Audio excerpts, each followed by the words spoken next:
من الشيطان الرجيم بسم الله الرحمن الرحيم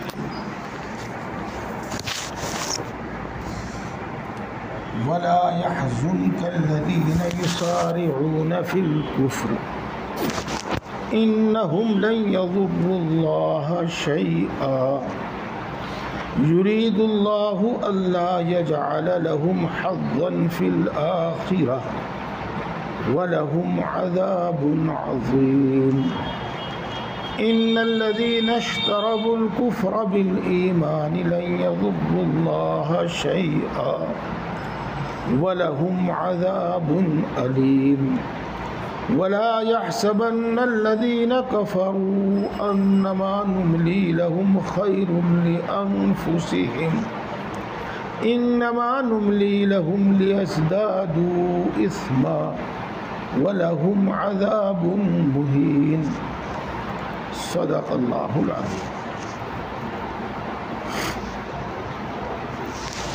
دوستو، غزوہ احد کا بیان تھا اور وہ پچھلے ہفتے پورا ہو گیا۔ اب دوسری بات شروع ہو رہی ہے۔ ہر بات ایسی ضروری اور ایسی فائدہ مند ہے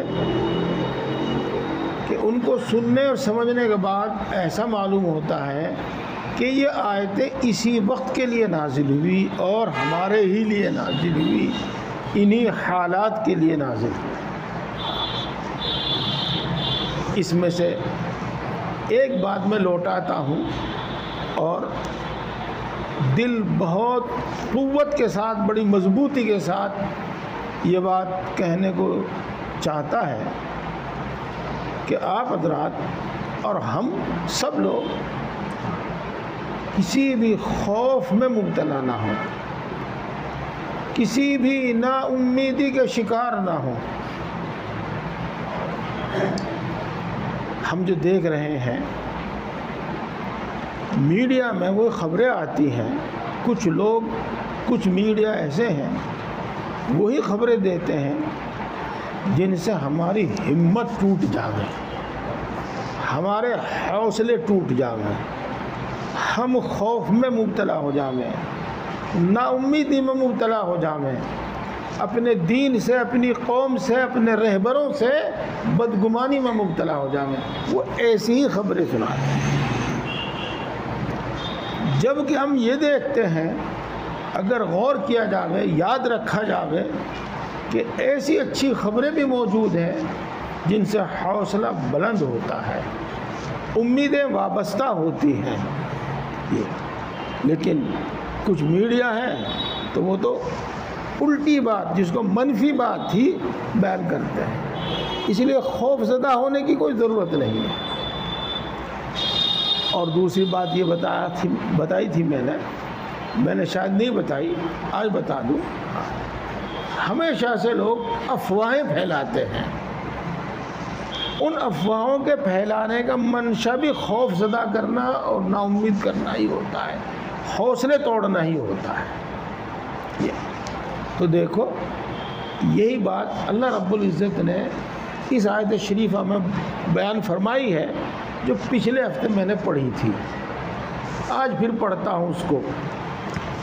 انما ذالکم الشیطان یخوف اولیاءہ، یہ شیطان ہے جو تم کو اپنے دوستوں سے ڈراتے ہیں۔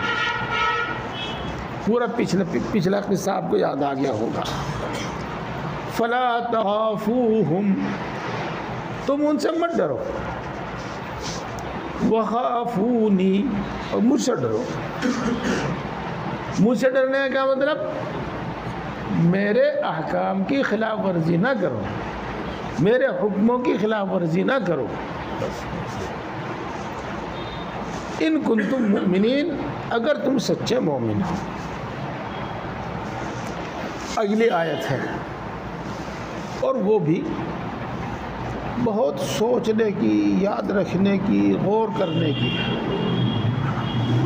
میں ترجمہ ہی کرتا ہوں، اسی سے آپ سب کچھ سمجھ جائیں گے۔ وَلَا يَحْزُنْكَ الَّذِينَ يُسَارِعُونَ فِي الْكُفْرِ، آپ رنجیدہ نہ ہوں ان لوگوں کے سبب سے جو دوڑ دوڑ کر کفر میں داخل ہو رہے ہیں. آپ رنجیدہ نہ ہوں ان لوگوں کے سبب سے جو دوڑ دوڑ کر کفر میں داخل ہو رہے ہیں. انہم لن یضروا اللہ شیئا، یقیناً وہ اللہ کا، یا یوں کہو اللہ کے دین کا، یا یوں کہو اللہ کے رسول کا کچھ بھی نہیں بگاڑ سکیں گے. دیکھو دوستو، اس آیت کا اب میں مطلب جو بتاؤں نا آسان الفاظ میں، جو لوگ وہ کسی بھی عہدے پہ ہوں اور کیسے بھی وہ دنیا میں عزت والے ہوں،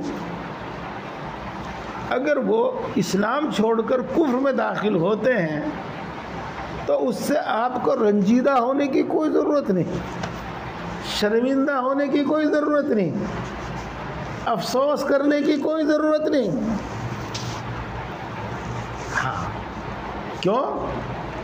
وہ اللہ کا، اللہ کے دین کا اور اللہ کے رسول کا کچھ بگاڑ نہیں سکیں گے، اپنا ہی نقصان کریں گے جو بھی کچھ کریں گے. اب اسی کا ایک دوسرا مطلب بھی ہے، آپ تو خوب ماشاءاللہ سمجھ گئے، ایک آیت کے کئی مطلب ہوتے ہیں. ہاں، مسلمان ہیں لیکن بھاگ بھاگ کر دوڑ دوڑ کر کفر کے اعمال کر رہے ہیں، کفری اعمال میں مبتلا ہو رہے ہیں، کفری اعمال کی طرف، کافروں والے اعمال کی طرف دوڑ رہے ہیں. آپ ان کی وجہ سے بھی رنجیدہ نہ ہوں، غم نہ کریں، افسوس نہ کریں، وہ بھی اللہ کے دین کا، اللہ کے رسول کا، اللہ کا کچھ نہیں بگاڑ سکے. دیکھو دوستو، پہلی بات تو آپ کی خوب سمجھ میں آ گئی، اللہ کا کچھ نہیں بگاڑ سکیں گے. ایک تو میں نے یہ بولا، اللہ کے دین کا کچھ نہیں بگاڑ سکیں گے. دوسرا لفظ میں نے یہ بولا، اللہ کے رسول کا کچھ نہیں بگاڑ سکیں گے. تیسرا لفظ یہ بولا. دیکھو اللہ تبارک و تعالیٰ کی شان اتنی بلند ہے، اتنی بلند ہے، اتنی بلند ہے کہ اگر ساری دنیا کے انسان میں کوئی ایک بھی اس کو نہ مانے، کوئی اور ایک بھی اس کی عبادت نہ کرے، تو اس کے شان اور مرتبے میں کوئی فرق نہیں آتا. اور اگر سارے لوگ اسی کی مانیں، اسی کے سامنے سجدہ کریں، تو اللہ کی شان بلند نہیں ہوتی اس سے. جو لوگ کفر، ایمان چھوڑ کر کفر میں داخل ہو رہے ہیں یا کفری اعمال کو بڑی رغبت اور شوق سے کر رہے ہیں، تو اس سے اللہ کا کوئی نقصان نہیں. دوسرا مطلب اللہ کے دین کا کوئی نقصان نہیں ہوتا. تو دیکھو دوستو، کسی نے مسجد توڑ دی، کسی نے عالم کو قتل کر دیا وغیرہ وغیرہ، یہ کام ہمیشہ سے ہوتے آ رہے ہیں. آپ نے بیت المقدس کا کس تاریخ سی سنی تھی نا، ایک مرتبہ یاد ہوگی کچھ، بیت المقدس کی، ہاں وہاں یروشلم میں. پھر بتاؤں گا، آج بات لمبی ہو جائے گی. تو صحابہ رضوان اللہ تعالیٰ علیہ مجمعین کو دھڑا دھڑ قتل کیا حجاج ابن یوسف نے. اس سے اللہ کے دین کا کوئی نقصان نہیں ہوتا. اللہ کے دین کا نقصان نہیں کرا کسی نے آج تک، نہ کوئی کر سکتا. وہ کیسے؟ وہ ایسے، اللہ کا دین جب سے دنیا میں آیا پھیل ہی رہا ہے. علم والے، عقل والے، ہر قوم میں سے، ہر علاقے میں سے، ہر خطے میں سے اس کو اپنی عقل سے سمجھ کر، اچھا سمجھ کر اس میں داخل ہو رہے ہیں، کسی خوف کے بغیر، کسی لالچ کے بغیر داخل ہو رہے ہیں اس میں. تو نہ تو دین کو مٹا سکا، نہ کوئی مٹا سکے گا. ہمیشہ اس کو، ہمیشہ یہ پھیلتا رہے گا اور پھیل رہا ہے. اور جب تک اللہ چاہیں گے جب تک یہ باقی رہے گا۔ ہاں اس میں جو نقصان کرتا ہے آدمی اپنا ہی نقصان کرتا ہے۔ جب وہ اسلام کو نہیں مانتا تو اس کی برکتوں سے، اس کے فائدوں سے محروم ہوتا ہے، اس کی سزاؤں کا مستحق ہوتا ہے۔ دنیا میں جو سزائیں ہونے والی ہیں، برزخ میں جو سزائیں ہونے والی ہیں، آخرت میں جو سزا ہونے والی ہے، ان کا وہ مستحق ہوتا ہے، تو اپنا ہی نقصان کرتا ہے۔ یہ بھی ایک بات ہو گئی۔ یہاں اس طرح کی جب ہم بات کرتے ہیں تو بعض مرتبہ غلط فہمی پیدا ہو جاتی ہے کہ ہمیں دین کی حفاظت کے واسطے، دین کی اشاعت کے واسطے، دین کی تبلیغ کے واسطے ہمیں کچھ کرنے کی ضرورت ہی نہیں، اللہ میں کر لے گا سب کچھ، تو اس کا دین ہے، اس کے دین کا کوئی کچھ نہیں بگاڑ سکتا۔ ہاں یہ تھوڑی سی غلط سوچ ہو گئی، یہ غلط سوچ ہو گئی۔ اس واسطے کہ اللہ تبارک و تعالیٰ دنیا میں جو بھی کچھ کرتا ہے اس کا تو حکم چلتا ہے، اور اس کی جو فوج ہے، اس کا جو لشکر ہے، وہ سارے کام کرتا ہے۔ تو دین کی اشاعت، دین کی حفاظت اور دین کی تبلیغ مسلمان کریں گے، ان کی ذمہ داری ہے۔ ہاں اللہ تبارک و تعالیٰ ایسے اسباب، ایسے وسائل پیدا فرماوے گا کہ ان کی کوششیں کارآمد ہوں گی، دین دور دور دور تک پہنچے گا، ہر کچے پکے گھر تک پہنچے گا۔ یہ اللہ کے رسول کا کچھ نہیں بگاڑ سکیں گے، ہاں اللہ کے رسول کا بھی کچھ نہیں بگاڑ سکیں گے۔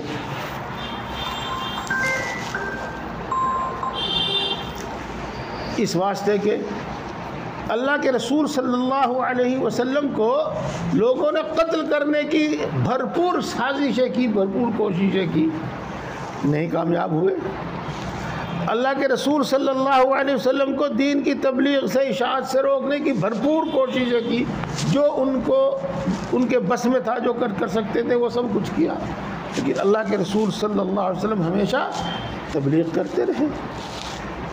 اسلام کے پھیلنے کو روکنے کے واسطے، مسلمانوں کو ختم کرنے کے واسطے، رسول اللہ صلی اللہ علیہ وسلم کو ختم کرنے کے واسطے سب نے کوششیں کی جو کچھ ان سے ہو سکتی تھی، لیکن کچھ نہیں ہوا۔ اللہ کا کلمہ، اللہ کی بات بلند ہو کر رہی، بلند ہوگی۔ جب یہ انسان خود ہی اس پر عمل کرنا چھوڑ دیں گے تو دین اٹھ جاوے گا، مٹ جاوے گا۔ باقی دین پر عمل کرنے والے موجود رہیں اور دشمن اس کو مٹانا چاہیں، نہیں مٹا پائے گا۔ یہ تینوں کا مطلب ہو گیا۔ ان کو بتا دو ذرا، تفسیر ہو رہی ہے، یہ ہوگا۔ اب اس کے بعد ایک بات یہ رہ گئی کہ اللہ تبارک و تعالی دین کے دشمنوں کو، اسلام کے دشمنوں کو، یوں کہو اللہ کے رسول کے دشمنوں کو یا خود اللہ کے دشمنوں کو فوراً ہی کیوں نہیں پکڑ لیتا دنیا میں، اور ان کو اتنی طاقت ہی کیوں دیتا ہے، فوراً ہی کیوں نہیں پکڑ لیتا ان کو؟ تو دیکھو یہ ہماری اپنی سوچ ہے، ہم اتنا ہی سوچتے ہیں۔ اللہ جو ساری کائنات کا بادشاہ ہے، مالک ہے، اس کی سوچ الگ ہے، اس کا نظریہ الگ ہے۔ ہاں وہ یوں کہتا ہے کہ جب یہ، سنیو میری بات سمجھ سے، جب یہ لوگ میری نہیں مان رہے ہیں بلکہ میرے دین کی مخالفت کر رہے ہیں، تو میں ان کو اس مخالفت کی اور اس نافرمانی کی ایسی سزا دوں گا جو یہ یاد رکھیں گے، اور سب سے بڑی سزا وہ آخرت کی سزا ہے۔ لہذا میں ان کو پوری سزا آخرت میں دوں گا، اور آخرت میں ان کے لیے کوئی حصہ نہیں ہوگا، یعنی کوئی نفع نہیں ہوگا۔ اب دنیا میں چاہے میں ان کو دولت دے دوں، چاہے عہدہ دے دوں، چاہے ڈھیل دے دوں، وہ الگ ہے، لیکن میں ان کو ایسی سزا دوں گا جس کو ہماری اردو میں کہا کرتے ہیں کہ یہ یاد رکھیں گے، اور وہ سزا، بڑی سزا وہ ہے جو آخرت میں سزا ہوگی، اور وہاں ان کے لیے کچھ نہیں ہوگا، ایک گھونٹ پانی پینے کے لیے نہیں ہوگا۔ اللہ تعالیٰ اسی کو فرماتے ہیں، ترجمہ سنیے، یرید اللہ الا یجعل لهم حظا فی الآخرہ۔ اللہ تبارک و تعالیٰ یہ چاہتے ہیں کہ ان کے واسطے آخرت میں کوئی حصہ مقرر نہ کرے، کوئی حصہ ان کو نہ دے۔ اور یہ تو یہ ہے ہی کہ آخرت میں کوئی ان کو نعمت، ایک گھونٹ پانی کو، میں نے کہا ایک گھونٹ پانی پینے کو ان کو نہیں ملنے کا، یہ تو ہے ہی کہ وہ نعمتوں سے محروم رہیں گے، راحت سے، نعمت سے محروم رہیں گے۔ اس کے برخلاف وَلَهُمْ عَذَابٌ عَظِيمٌ، اور ان کے واسطے بڑا عذاب ہوگا، بڑا عذاب ہوگا۔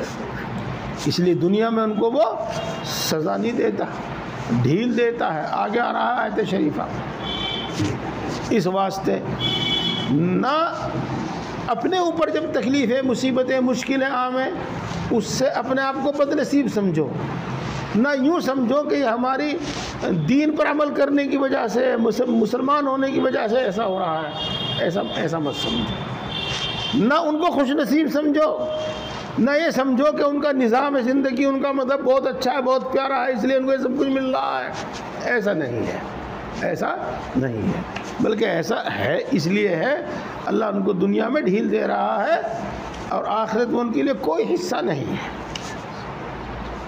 اگلی بات میں بھی یہی مضمون بیان کیا گیا ہے دوبارہ دوسرے الفاظ میں، ان الذین اشتروا الکفر بالایمان، جن لوگوں نے ایمان چھوڑ کر کفر اختیار کر لیا، لن یضروا اللہ شیئا،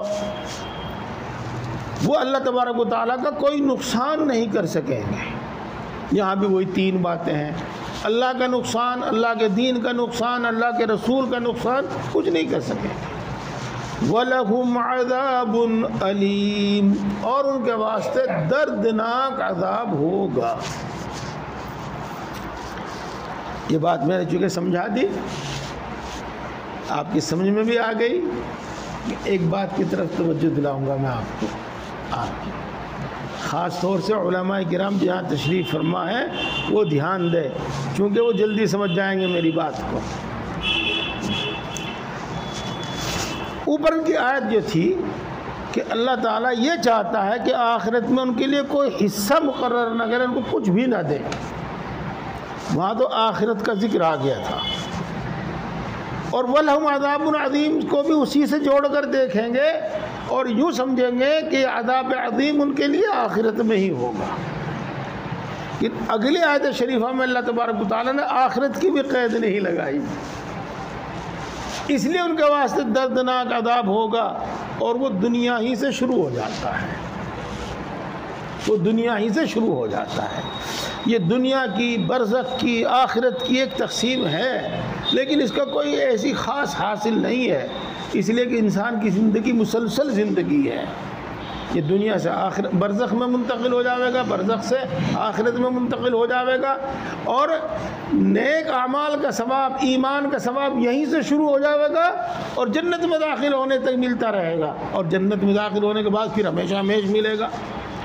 اور کفر، شرک، گناہوں کی سزا یہیں سے شروع ہو جاوے گی، یہیں سے شروع ہو جاوے گی، برزخ میں بھی ملے گی، آخرت میں بھی ملے گی، انتہا اس کی جہنم میں جا کر ہوگی، اور جیسا جیسا جرم ہوگا وہاں اس کو سزا ملتی رہے گی۔ یہ دوسری آیت شریفہ میں دنیا کی، آخرت کی کوئی قید نہیں ہے، تو یہ دردناک عذاب دنیا میں شروع ہو جاتا ہے۔ یہ دردناک عذاب کیا ہے؟ یہ دردناک عذاب کیا ہے؟ ہاں دیکھو دوستو، اس کی شکلوں کو پہچاننے کے واسطے، اس کی اتنا علم، اتنا وسیع تجربہ، اتنی وسیع معلومات چاہیے کہ جو ہمیں حاصل نہیں ہو سکتی۔ میں آپ کو ایک بات، چھوٹی سی ایک مثال کہوں، مثال دو۔ آپ کا بیٹا ہے اور وہ جس مرتبے پر بھی پہنچا، جس مرتبے پہ بھی پہنچا، اس میں یقیناً آپ کی محنتوں کو بڑا دخل ہے۔ آپ نے اس کو اچھی طریقے سے پڑھایا لکھایا، مال دولت سب کچھ اس پر خرچ کیا، اپنی جان سے زیادہ اس پر خرچ کیا، آپ ہی نے اس کو کاروبار کرایا، سب کچھ اسی طرح کرایا جی۔ اب وہ ماشاءاللہ اپنے کسی بھی عہدے پر، اپنے کسی بھی کاروبار پر کھڑا ہو گیا، اس کی شادی ہو گئی، اس کا مکان ہو گیا، اب وہ اپنے بیوی بچوں کے ساتھ رہتا ہے، اور آپ کو ایک آنکھ اٹھا کر نہیں دیکھتا، اور آپ کو کبھی سلام تک نہیں کرتا، اور آپ کو کبھی چائے تک نہیں پوچھتا، تو بتاؤ ذرا سوچ کے دیکھیو یا کسی سے پوچھ کے دیکھیو اس کے دل پر ہر وقت کتنے آرے چلتے رہتے ہیں، اور یہ کتنی بڑی تکلیف ہے، کتنی بڑی تکلیف ہے۔ اگر وہ بڈھا بڑھیا گھر چھوڑ کے وہ جو بڈھوں کا آشرم ہونا کیا کہیں اس کو، وہاں بھی چلے گئے اور وہاں ان کو وقت پر چائے بھی، کھانا بھی، دوائی بھی، دھلا ہوا کپڑا بھی، سب کچھ مل رہا ہے، لیکن جو اولاد نے ان کو دھتکارا ہے اس کی جو کسک ان کے دل میں ہوگی وہ کسی گھڑی نہیں جائے گی، سوتے جاگتے وہ کسی گھڑی نہیں جائے گی۔ یہ میں نے آپ کو ایک مثال دی ہے۔ ہاں، اسی طریقے سے کچھ لوگ ہیں جن کے دلوں میں مال کی ایسی بے جا محبت بیٹھ جاتی ہے، ایسی بے جا محبت بیٹھ جاتی ہے وہ کہ وہ اس مال کی وجہ سے ہر وقت دکھی رہتے ہیں۔ اس کی میں آپ کو ایسی بات بتاؤں گا جو انشاءاللہ آپ بالکل سمجھ جائیں گے۔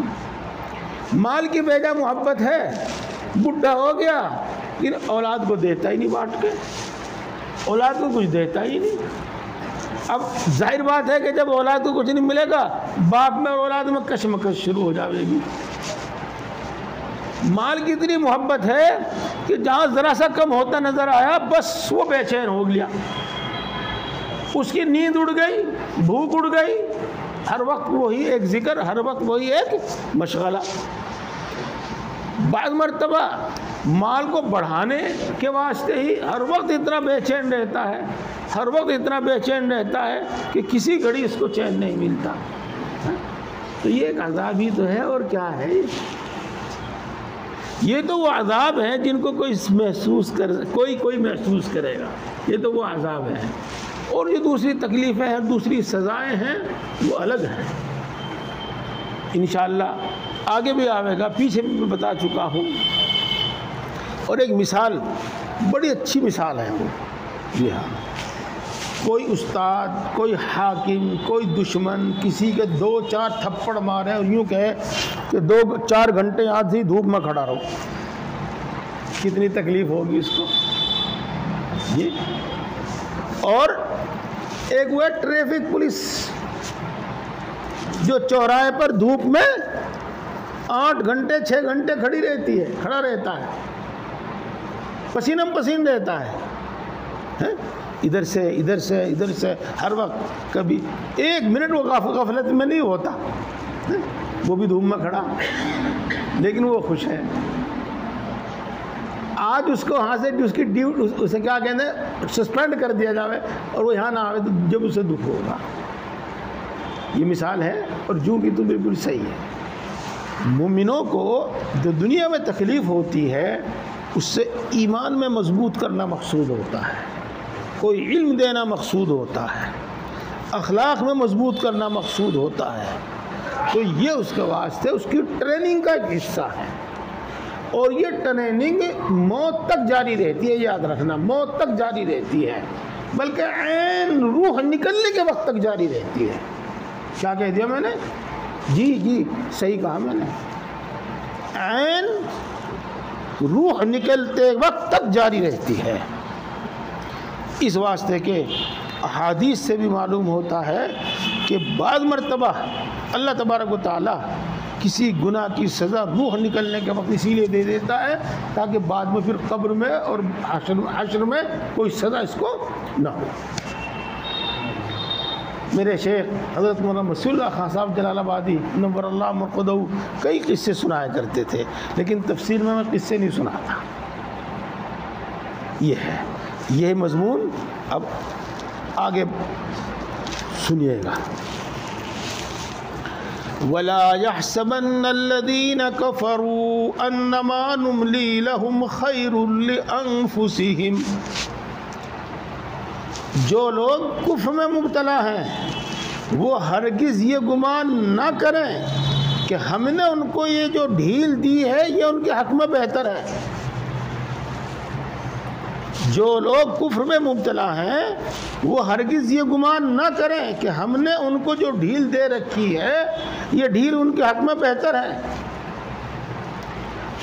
انما نملی لہم لیزدادوا اثما، ہم ان کو ڈھیل اس لیے دے رہے ہیں تاکہ ان کا گناہ بڑھ جاوے اور پھر سزا بھی بڑھ جاوے۔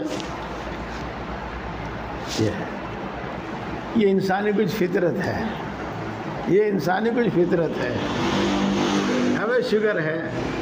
اور لڈو سامنے آ گیا، سامنے آ گیا، جی چاہ گیا، نہیں روکا گیا، کھا لیا۔ ایک کھانے کے بعد جی چاہ، ارے ایک اور کھا لو، دیکھیے آگے جو کچھ ہوگا، ایک اور کھا لیا۔ شام تک کچھ نہیں ہوا، اگلے دن تک بھی کچھ نہیں ہوا۔ اب دماغ میں بات یہ آتی ہے ارے کچھ نہیں ہوتا، کھا لے۔ اور جہاں ایک دو دن کھایا بس لگ گیا پتہ کہ کیا نقصان دے، کیا نقصان نہیں دیتا۔ تو بھائی ایسا ہی ہے، جب آدمی گناہ پر گناہ کرتا رہے اور اس کو سزا ملے نا تو وہ کیا کہتا ہے کچھ نہیں ہوتا، پھر وہ ان گناہوں میں پکا ہو جاتا ہے بلکہ بڑھتا رہتا ہے۔ اور جب وہ گناہ میں پکا ہو جائے، گناہ میں بڑھتا رہے گا، ظاہر بات ہے کہ سزا بھی پکی ہو جائے گی، سزا بھی بڑھ جائے گی۔ یہی ہے انما نملی لہم لیزدادوا اثما، ہم ان کو ڈھیل دے رہے ہیں تاکہ ان کا گناہ زیادہ ہو جاوے۔ وَلَهُمْ عَذَابٌ مُهِينٌ، اور ان کے واسطے رسوا کرنے والا عذاب ہے۔ ایک تو ہوتا ہے عذاب، ایک ہوتا ہے رسوا کرنے والا۔ ہاں جی ہاں، ہمارے یہاں معاشرے میں سب مثالیں موجود ہیں، سمجھنے کی ضرورت ہے۔ پنچایت میں آپ نے دیکھا ہوگا لٹ مارنے کا فیصلہ نہیں کیا جاتا کہ اس کے 4 لٹ مار دو، اس کے 10 لٹ مار دو۔ کیا فیصلہ کیا جاوے؟ اس کے 4 جوتے مار دو، اس کے 10 جوتے مار دو۔ ہاں، اس واسطے کہ اس میں چوٹ چاہے زیادہ نہ لگے، تکلیف چاہے زیادہ نہ ہو، لیکن رسوائی بڑی زیادہ ہے۔ اور یہ چیز انسان کو اس کی جسمانی چوٹ سے بھی زیادہ کھلتی ہے۔ وَلَهُمْ عَذَابٌ مُهِينٌ، یہ وہی بات جو میں نے ابھی آپ کو بتائی تھی کہ مسلمانوں کو کیوں تکلیف پہنچتی ہے، وہ سنیے اگلی آیت میں۔ مَا كَانَ اللَّهُ لِيَذَرَ الْمُؤْمِنِينَ عَلَى مَا أَنْتُمْ عَلَيْهِ، اللہ تبارک و تعالیٰ ایسا نہیں کریں گے کہ مؤمنین کو ان کی حالت پر چھوڑ دیں، حتیٰ یمیز الخبیث من الطیب، حتیٰ کہ گندے اور ناپاک کو پاکیزہ آدمیوں سے الگ الگ کر دیں۔ تو پاکیزہ آدمیوں کو الگ اور گندے اور ناپاک لوگوں کو الگ الگ کریں گے۔ مسلمانوں پر ایسے حالات بھیجے جائیں گے وقتاً فوقتاً، جب بھی اللہ تعالیٰ بہتر سمجھے گا، جب بھی اللہ تبارک و تعالیٰ ضروری سمجھے گا کہ وہ اچھوں کو اور بروں کو الگ کر دے، الگ الگ کر دے، وہ منافقوں کو اور مخلصین کو الگ الگ کر دے، تاکہ مخلصین کو اپنا مخلص ہونا بھی معلوم ہو جاوے اور منافقین کو اپنا منافق ہونا بھی معلوم ہو جاوے، دنیا میں بھی ان کے لیے حجت پوری ہو جاوے اور آخرت میں بھی ان کے لیے حجت پوری ہو جاوے۔ اس کے ساتھ ساتھ وہ مؤمنین اور مخلصین ان گندے اور ناپاک اور منافقین سے بچنے لگے، ان کی عادتوں سے بچنے لگے، ان کی باتوں سے بچنے لگے۔ دوسرے بھی سمجھ لیں کہ مسلمانوں کے اندر جو گندگیاں پھیلا رہے ہیں یہ مسلمان نہیں ہیں، یہ تو کوئی اور ہیں جن میں گھس آئے ہیں۔ اس لیے اللہ تبارک و تعالیٰ ایسے حالات بھیجتا ہے کہ مومن الگ اور منافق اور الگ الگ ہو جاتے ہیں۔ کس طرح ہوتے ہیں؟ اس طرح ہوتے ہیں کہ جب مسلمان کمزوری میں آتے ہیں تو وہ منافق لوگ چھوڑ چھوڑ کے بھاگنے لگتے ہیں، اس پارٹی میں شامل ہونے لگتے ہیں جس پارٹی میں ملائی ملے گی، ملائی وہاں شامل ہونے لگتے ہیں، اس قوم میں اس مذہب میں شریک ہونے لگتے ہیں جہاں ملائی ملے گی، وہاں پہنچتے ہیں، وہاں پہنچنے لگتے ہیں۔ یہ ہے، اور اگر ان کو برابر اسی طرح ملتی رہے ملائی اور اسی طریقے سے موج اڑاتے رہے وہ، تو وہ کیوں مسلمانوں کو چھوڑ کر جائیں گے؟ انہی میں گھسے رہیں گے وہ، اور وہ جو کچھ کرنا ان کو کرتے رہیں گے۔ دین اللہ کا بدنام ہوگا، مسلمان مومنین بدنام ہوں گے، مسلمانوں پر بھی ضرور فرق پڑے گا، ضرور فرق پڑے گا۔ جب ایک ہمارے دائیں میں نماز پڑھنے والا، ہمارے بائیں طرف نماز پڑھنے والا کچھ بات کہہ رہا ہے، کچھ کام کر رہا ہے، تو بھائی یہ بھی مسلمان ہے، میں ٹھیک ہی کر رہا ہوں جو کچھ کر رہا ہوگا۔ اب دل کی حالت کا پتہ نہیں کیا ہے اس کی۔ اسی لیے اللہ تعالیٰ فرماتے ہیں اللہ تعالیٰ ایسا نہیں کریں گے کہ مسلمانوں کو ان کی حالت پر چھوڑ دیں، حتیٰ کہ وہ گندے اور ناپاک کو پاکیزہ سے الگ الگ کر دیں۔ یہ وَمَا كَانَ اللَّهُ لِيُطْلِعَكُمْ عَلَى الْغَيْبِ، اور اللہ تبارک و تعالیٰ ایسا بھی نہیں کریں گے کہ تم کو غیب کی حالت پر مطلع کر دیں، تم کو غیب کی حالت پر آگاہ کر دیں۔ دیکھو دوستو، اس کا ایک مطلب تو بہت سارے ہوتے ہیں، میں ایک آسان سا مطلب بتاؤں گا۔ ان آفتوں کی، مصیبتوں کی، مشکلات کی، مصلحتیں سبھی کی سمجھ میں آ جائیں، اللہ سبھی کو سمجھا دیں، ایسا بھی نہیں ہوگا، ایسا بھی نہیں ہوگا۔ اللہ تبارک و تعالیٰ وحی کے ذریعے سب کچھ بتلا دے، ایسا بھی نہیں ہوگا، بلکہ اللہ کا نظام ہے یہ یوں ہی چلتا رہے گا۔ وَلَٰكِنَّ اللَّهَ يَجْتَبِي مِن رُّسُلِهِ مَن يَشَاءُ، لیکن اللہ تبارک و تعالیٰ منتخب کر لیتا ہے اپنے رسولوں میں سے جس کو چاہتا ہے، اور اس کو غیب کی باتیں بتا دیتا ہے، اور دنیا میں جو اتھل پتھل ہوتی ہے، جو بھی کچھ ہوتا ہے، اس کی مصلحتیں بتا دیتا ہے۔ فَآمِنُوا بِاللَّهِ وَرُسُولِهِ، تم تو اللہ پر ایمان لاؤ اور اللہ کے رسول پر ایمان لاؤ، جو اللہ کہے وہ کرو، جو اللہ کا رسول کہے تم تو وہ کرو۔ اللہ کیا کہتا ہے، جو اس کا رسول کہتا ہے وہی ہے۔ اللہ کی بات اللہ کے رسول کی بات، اللہ کے رسول کی بات اللہ کی بات، اللہ کا کہنا ماننا، اللہ کے رسول کا کہنا ماننا، اللہ کے رسول کا کہنا ماننا، اللہ کا کہنا ماننا۔ اب میں اس بات کو دوسرے الفاظ میں کہوں گا، ہم تو دین کی باتوں کو سمجھ کر اور ان پر یقین کر کے اس پر عمل کرتے رہیں۔ فآمنوا باللہ ورسولہ یہ مطلب ہوتا ہے۔ وَإِن تُؤْمِنُوا وَتَتَّقُوا فَلَكُمْ أَجْرٌ عَظِيمٌ، اور اگر تم ایمان پر ثابت قدم رہو گے اور تم اللہ کی نافرمانی سے بچتے رہو گے، وَإِن تُؤْمِنُوا وَتَتَّقُوا، دیکھو ایمان کا مطلب ہم سب جانتے ہیں، اور تتقوا تقوا کا ہے، اس کے معنی کہ ہم جانتے ہیں کہ اللہ کی نافرمانی سے بچتے رہو گے۔ فَلَكُمْ أَجْرٌ عَظِيمٌ، تو تمہارے واسطے بہت بڑا بدلہ ہے۔ یہ بھی یاد رہے کہ کوئی یہی طے نہیں ہے کہ جنت ہی میں ملے گا سب کچھ، نہیں نہیں، یہ یاد رکھیے، یہیں سے جزا اور سزا شروع ہو جاتی ہے۔ یہاں کے مطابق اللہ تبارک و تعالی ہمیں اجر عطا فرماوے گا، اور برزخ میں وہاں کے مطابق اجر عطا فرماوے گا، اور آخرت میں جنت میں وہاں کے مطابق عطا فرماوے گا۔ مثال کے طور پر ایک شخص نے قرآن پاک کا ایک پارہ پڑھا، اور اللہ تبارک و تعالیٰ اس کو 10,000 روپے کہیں سے بھی غیب سے دے دے، تو اس کو یہ ایک انعام مل گیا، بڑا خوش ہوگا وہ تو۔ اور دوسرے کہ اللہ تبارک و تعالیٰ اس کو ایک پارہ اور پڑھنے کی توفیق دے دے، اور 10 پارے پڑھنے کی اور توفیق دے دے، یہ بھی انعام ہے، لیکن یہ بڑا انعام ہے، یہ بڑا انعام ہے۔